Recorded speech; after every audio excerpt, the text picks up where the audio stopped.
জাবালে নূর পবিত্র কাবা শরীফ থেকে মাত্র 2 মাইল দূরে অবস্থিত। এর নাম হেরা গুহা হলেও বিশ্বব্যাপী জাবালে নূর বা জাবালে হেরা নামেই বেশি পরিচিত। জাবালে নূর অর্থ হল নূর বা আলোর পাহাড়, কেননা এ পাহাড়েই আল্লাহর পক্ষ থেকে হযরত মুহাম্মদ সাল্লাল্লাহু আলাইহি ওয়াসাল্লামের উপর সর্বপ্রথম বরকতময় আলোকিত কুরআন মজিদ নাজিল হয়েছিল, যা শুধু মুসলিম উম্মাহ নয় বরং বিশ্ব মানবতার জন্য নূর বা আলো।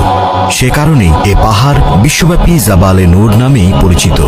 এই গুহায় হযরত জিবরাইল আলাইহিস সালাম সর্বপ্রথম প্রিয় নবী হযরত মুহাম্মদ সাল্লাল্লাহু আলাইহি ওয়াসাল্লামের কাছে কুরআনের বাণী নিয়ে এসেছিলেন, আর এখানেই বিশ্বনবী হযরত মুহাম্মদ সাল্লাল্লাহু আলাইহি ওয়াসাল্লাম ধ্যানে মগ্ন থাকতেন।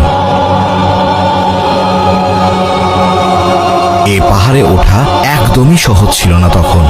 এর উচ্চতা প্রায় 1000 ফুট এবং মুহাম্মদ সাল্লাল্লাহু আলাইহি ওয়াসাল্লাম